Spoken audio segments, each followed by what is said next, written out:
Bom, vamos lá. Retomando o nosso assunto. E a terceirização a respeito das atividades precípios de notários e registradores. Ela é admissível de acordo com a reforma trabalhista? Não há julgados ainda, seja em sede administrativa, seja no âmbito dos tribunais, a respeito disso. Mas eu adianto para vocês a minha posição pessoal e acredito que vai ser a posição levada adiante. Não caberia. E eu explico para vocês por que eu entendo que não caberia, mesmo com a previsão expressa na lei acerca da possibilidade de terceirização. Os empresários, quando eles terceirizam, seja atividade meio, seja atividade fim, eles estão lidando com interesses disponíveis. A atuação no âmbito da iniciativa privada, ela trata de interesses disponíveis. A nossa atividade, a atividade notarial, a atividade registral, não. Tanto que, embora ela seja prestada em caráter privado, ela se dá mediante aprovação em concurso público, com regime legislativo próprio, com fiscalização pelo Poder Judiciário. Quer dizer, ela está submetida a um regime próprio, que não é exatamente o regime de direito privado. Além disso, a gente conta com regulamentação expressa. A gente tem a Lei 8935 para trazer a regulamentação, a espinha dorsal aí da atividade, e ela não prevê a terceirização da atividade fim. Ela prevê a possibilidade de contratação de auxiliares e de escreventes para essa atividade.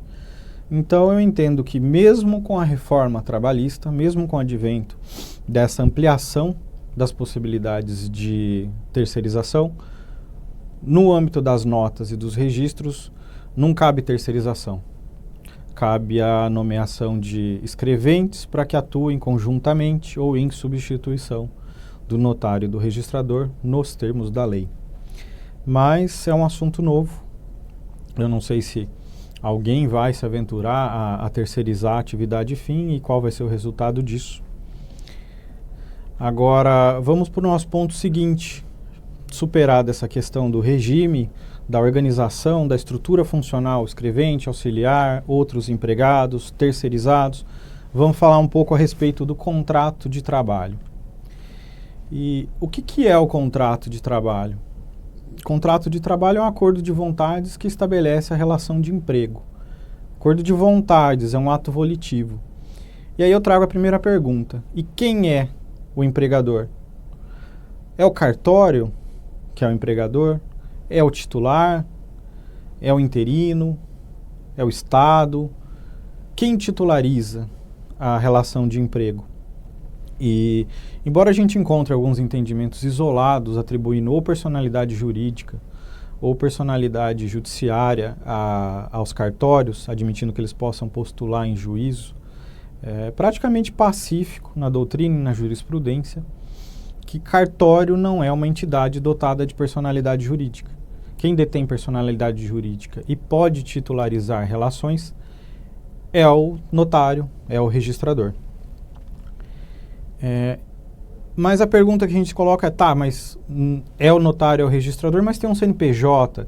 E essa questão do CNPJ, na relação trabalhista, ela causa uma perplexidade muito grande. Como uma pessoa jurídica tem um CNPJ? A obrigatoriedade de inscrição dos cartórios no CNPJ, ela está prevista em uma instrução normativa da Receita Federal, instrução 1634 de 2016. E ela diz o seguinte, que o CNPJ compreende informações de interesse das entidades da administração fazendária, da União, Estados, Distrito Federal e municípios. Ou seja, o CNPJ não corresponde à atribuição de personalidade jurídica. Ele corresponde única e exclusivamente à atribuição de um cadastro a um determinado ente que merece especial atenção das entidades fazendárias. E o cartório tem que ter um CNPJ por previsão expressa. A Receita Federal, anteriormente, na Instrução Normativa 1005 de 2010, e as instruções anteriores a ela repetiam essa obrigação, trazia a obrigatoriedade de que de se inscrever no CNPJ, os serviços notariais e de registro. E aqui a regra da instrução atual, que é a 1634 de 2016, fala também serviços notariais de registro. É importante grifar que a instrução normativa fala que o inscrito é o serviço, não é o prestador do serviço. E fala que esclarece, inclusive, naqueles cartórios que ainda não foram objeto de delegação do poder público.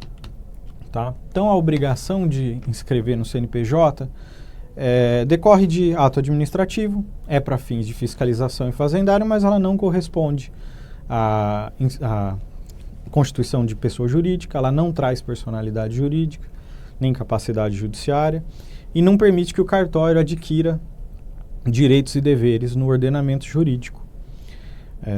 Basicamente, o CNPJ é utilizado para acessar determinados portais, para prestar certas informações ao fisco. Ele tem sua utilidade fiscalizatória, mas não do ponto de vista da contratação de funcionários. Pois bem, a obrigatoriedade da inscrição do CNPJ gera essa falsa impressão de que o cartório pode assumir obrigações. E por muito tempo se utilizou o expediente de registrar o funcionário não com referência ao titular da delegação.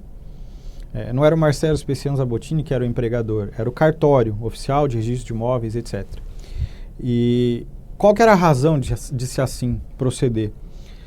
A impressão que isso passava e a crença que havia é de que, registrado o funcionário no CNPJ, a sucessão trabalhista ocorreria automaticamente. Quem assumisse o cartório assumiria o CNPJ e assumiria as obrigações trabalhistas nele inscritas. Então, nós vamos encontrar aí nas serventias no Brasil afora inúmeros contratos de trabalho que fazem referência a CNPJ. Mas, atualmente, não há mais controvérsia. A forma de registro da contratação de empregados e de remessa de dados para a Previdência Social, aqui a gente entra no direito previdenciário, é através do SEI, Cadastro Específico do INSS, que corresponde a uma pessoa física. Então, a gente tem aqui o SEI,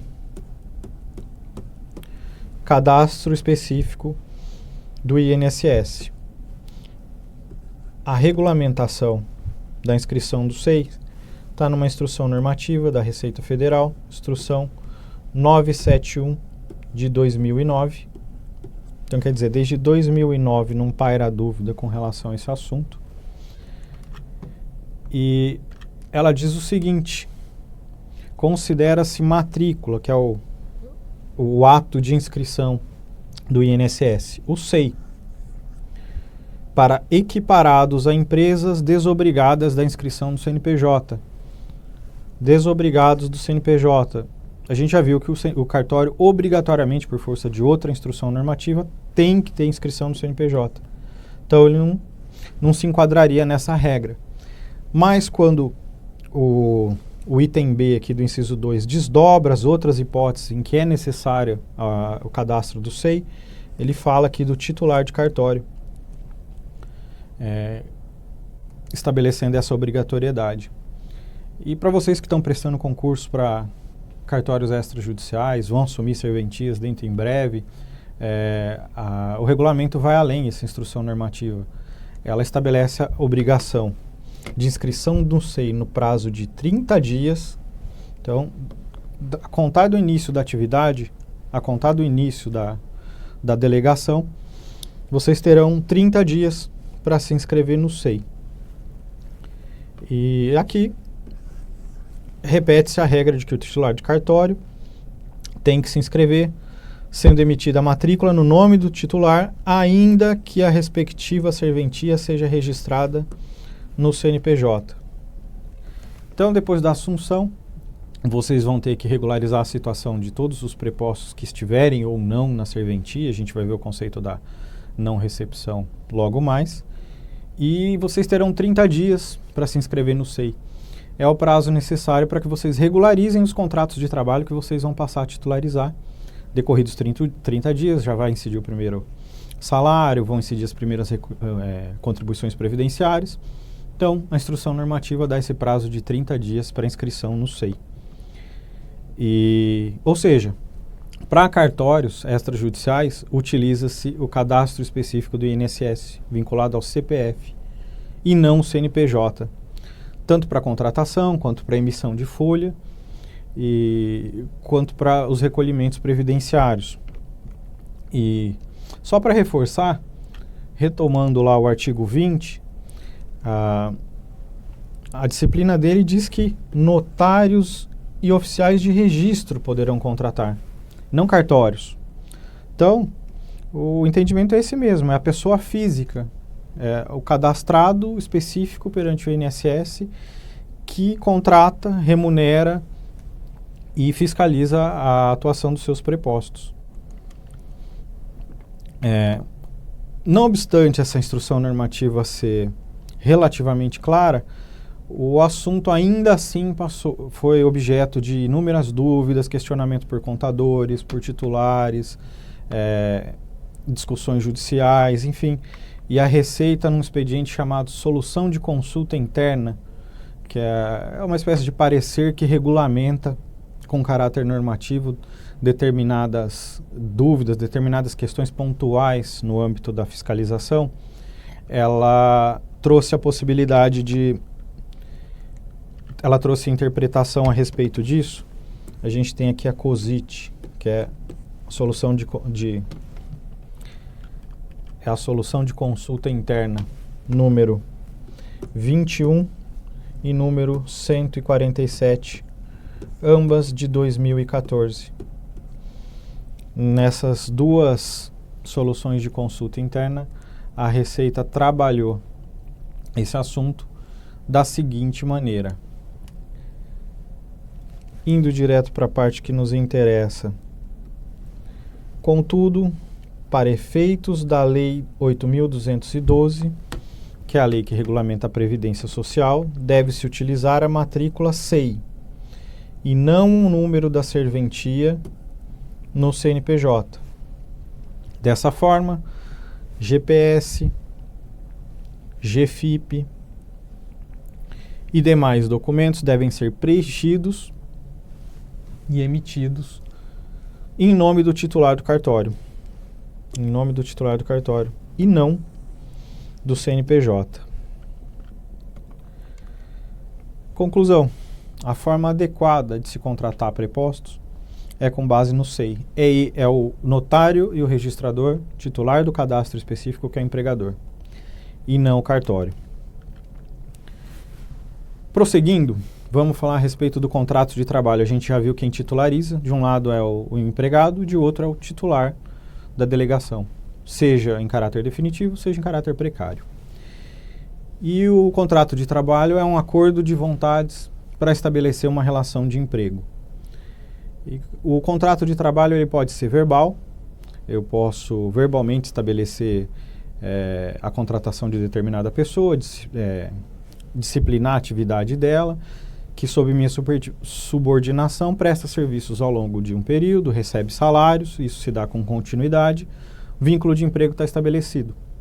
Pode ser tácito, o sujeito comparece no cartório todo dia de manhã, toma um café, lá permanece, retira os documentos que precisam ser levados na prefeitura, volta, vai até o fórum, volta novamente, vai fazer despacho em banco, sem prévio ajuste nenhum. Remunerada e submetida à subordinação do empregador, essa situação gera vínculo de emprego da mesma forma. E a forma mais usual é a escrita. E o contrato de trabalho escrito, basta a inscrição na carteira de trabalho, na CTPS, não é necessário a elaboração de nenhum contrato além desse, salvo em hipóteses específicas, como a gente vai ver. E quais são os elementos que compõem essa relação de emprego? Os elementos da relação de emprego, vamos rememorar, estão nos artigos 2º e 3º da CLT, que dizem o seguinte: considera-se empregadora a empresa individual ou coletiva que, assumindo os riscos da atividade, admite, assalaria e dirige a prestação de serviço. Então, o que caracteriza o empregador, é a assunção de riscos, salário e a direção da prestação pessoal dos serviços dos funcionários que ele admitir. E do lado do empregado, considera-se empregado toda pessoa física, a relação de trabalho tem como um dos titulares obrigatoriamente uma pessoa física. No caso dos notários e registradores, serão pessoas físicas em ambos os polos da relação, como a gente já viu. Presta serviços de natureza não eventual. A habitualidade integra a conceito de relação de emprego sobre dependência e mediante salário. Esses são os elementos que compõem as relações de emprego. Com relação ao contrato de trabalho, embora eu já tenha dito, ele pode ser verbal, pode ser tácito. A anotação do vínculo de emprego na carteira de trabalho é obrigação acessória do empregador. Ainda que o vínculo decorra de outra natureza, o empregador que não anota o vínculo de emprego na carteira de trabalho e previdência social incorre em infração administrativa. A gente vai ver lá o artigo 29 da CLT, diz o seguinte, que a carteira de trabalho será obrigatoriamente apresentada contra recibo ao empregador, pelo trabalhador, que terá o prazo de 48 horas para nela anotar a data de admissão, a remuneração e demais condições especiais. Quer dizer, vocês, enquanto notários e registradores, efetuadas contratações, terão prazo de 48 horas para proceder à anotação. E a falta dessa anotação, ela pode gerar infração administrativa, ela pode gerar um procedimento de anotação de carteira no âmbito da Delegacia do Trabalho e ela pode redundar no pagamento de multa. Vamos dar uma olhada no que diz os parágrafos do artigo 29. Ele diz o seguinte: a falta de cumprimento pelo empregador do disposto nesse artigo acarretará a lavratura de auto de infração e instauração do processo de anotação. E o descumprimento pode remeter ainda ao pagamento de multa prevista no artigo 52 da CLT. Os artigos 52 e seguintes tratam do mesmo assunto da seguinte maneira: o artigo 52, ao qual o artigo anterior faz remissão, traz multa para o empregador que ou extravia ou inutiliza a carteira de trabalho que o empregador lhe apresentou, que o empregado lhe apresentou. O artigo 53 fala da retenção indevida da CTPS. Retida a carteira de trabalho por mais de 48 horas, ou porque a anotação não foi feita, ou porque o empregador prefere ficar na posse da carteira de trabalho por algum motivo, incide também uma multa. E o artigo 54 fala a respeito da possibilidade do Ministério do Trabalho, das delegacias regionais do trabalho, intimarem o empregador a comparecer na Delegacia do Trabalho e lá proceder à anotação de forma coercitiva. E o não comparecimento nessa intimação também gera multa. Enfim, são diversas as sanções decorrentes da não anotação dos contratos de trabalho. Agora, voltando para os elementos do contrato, a gente já falou dos elementos da relação de emprego. Trabalho assalariado, subordinado, de caráter não eventual, prestado pelo empregado ao empregador. Quais são os elementos do contrato de trabalho em si? Vamos relembrar lá do direito civil. Os negócios jurídicos em gerais, eles exigem agente capaz, objeto lícito e possível, e a forma, que deve ser prescrita ou não defesa em lei. Transpondo isso para a relação trabalhista, nós temos a capacidade, que vai ser tratada em seguida, o conteúdo, o objeto, que é basicamente a indicação de empregador, empregado, data da admissão, remuneração, e a forma. Ela pode ser verbal, escrita ou tácita, mas redundando obrigatoriamente na anotação na carteira de trabalho e previdência social. A capacidade laboral está prevista na Constituição Federal de forma expressa. Ela está no artigo 7º, inciso 13, que diz o seguinte: é proibido qualquer trabalho aos menores de 16 anos salvo na condição de aprendiz a partir dos 14. Essa regra, ao trazer a vedação ao trabalho daquele com menos de 16 ou de 14 anos, ela delimitou para a gente a capacidade no âmbito das relações laborais. E a gente vai ver que a capacidade laboral ela pode ser compreendida com a seguinte linha do tempo. De acordo com o artigo 7º, inciso 13, a capacidade para o trabalho ela começa aos 16 anos até os 18 anos. Ela depende de assistência. A partir dos 18, quando a pessoa se torna plenamente capaz, independe de assistência. E a gente tem aqui a questão do aprendiz. Então nós vamos ver que o aprendizado, o aprendiz pode ser admitido a partir dos 14 anos. E já adiantando, quando a gente tratar da questão do aprendiz, a regulamentação legal desse dispositivo estabeleceu como idade limite para o aprendizado 24 anos. Quer dizer, entre os 14 e 24 anos é que estarão compreendidos os aprendizes. Então, vamos ver o que diz os artigos 428 e 429 a respeito do aprendiz. O primeiro ponto que a gente vai abordar agora é a contratação desses aprendizes que a gente se referiu anteriormente. O artigo 438 diz o seguinte, que o contrato de aprendizagem é o contrato de trabalho especial e escrito, uma primeira especificidade, o contrato de aprendizagem ele é obrigatoriamente escrito, ele não pode ser verbal, ele não pode ser tácito, como é um vínculo específico, ele depende da elaboração por escrito. Ele tem prazo determinado, nós vimos que até os 24 anos, e a gente vai ver que ele pode perdurar por no máximo 2 anos, em que o empregador se compromete a assegurar ao maior de 14 e menor de 24, está aqui os limites etários, inscritos em programa de aprendizagem, formação técnico-profissional metódica compatível com o seu desenvolvimento físico, moral, psicológico, e o aprendiz a executar com zelo essas tarefas. Esse é o conceito do contrato de aprendizagem.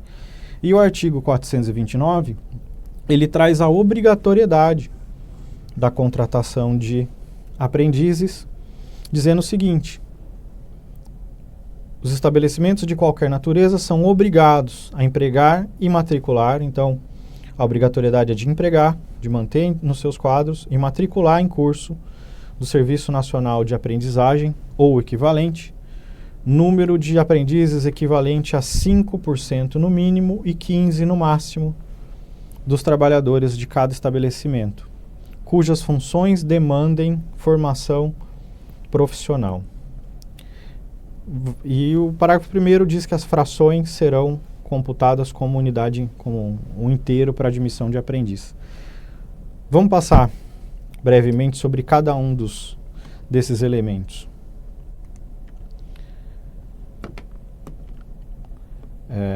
Primeiro deles, a necessidade de empregar e matricular. A não vinculação do aprendiz a serviço de aprendizagem desnatura o contrato do aprendiz. A ausência de contrato escrito desnatura. O fato da função não demandar formação profissional também desnatura o contrato. E a penalidade decorrente disso vai ser a nulidade. O contrato será nulo. E o vínculo de emprego vai ser o vínculo de emprego regular. Vamos compreender como que se dá esse cálculo da contratação de aprendizes e dessa regra que prevê o arredondamento dos números. Se o cartório conta com 9 funcionários, 5% desses 9 funcionários vão equivaler a 0,45. E ele não precisa contratar um aprendiz. Se esse cartório, por sua vez, contar com 11 funcionários, ele vai ter aqui a necessidade de contratação de um pouco mais do que meio aprendiz. E o que ocorre é o arredondamento dessa regra para 1. Então, de 11 até 20 funcionários, o cartório vai precisar contratar um aprendiz. De 21 até 30, 2. 31 a 40, 3. E assim por diante. Até 2018, os contratos de aprendizagem estavam previstos no decreto número 5.598 de 2005. Esse decreto foi revogado, em substituição foi editado um novo decreto no dia 22 de dezembro de 2018.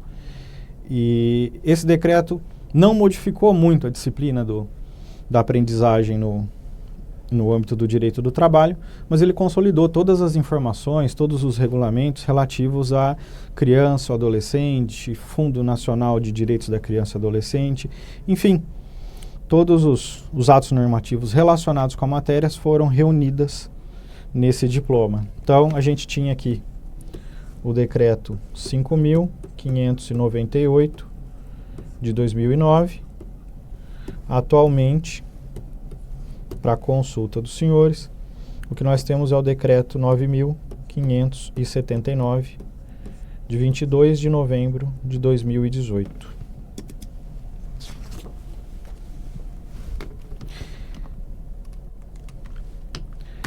E algumas regras específicas a respeito do contrato de aprendizagem. Primeira delas, a duração.